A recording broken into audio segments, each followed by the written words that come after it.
I'm Frank LaBuda, and I'm running for District Attorney of Sullivan County. My dad is the rock of our family. He has been my biggest supporter, my biggest fan, my best friend, and my moral compass. My sense of duty runs deep. I raised my hand and volunteered to serve in the United States Army in Desert Storm. I raise my hand again to serve all of you as your district attorney.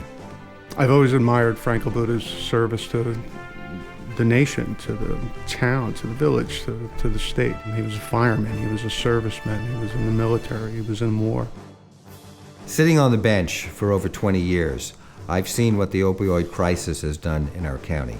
We have the highest opioid death rate. We have the highest addiction rate in the state of New York. We also have rising violent crimes.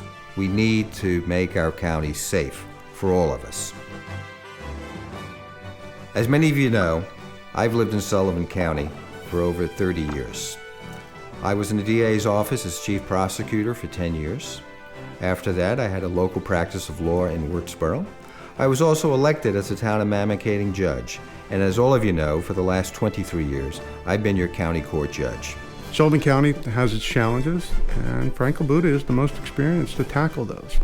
You know, as a police detective and working with law enforcement and watching Frank as a judge, I'm sure he'd be the most qualified as a district attorney. After all, he's been a judge quite a long time and he knows the ins and outs, and I think that he can use that to his advantage in being a prosecutor.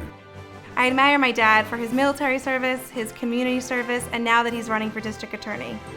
And I know with my dad as district attorney, our families will be safer.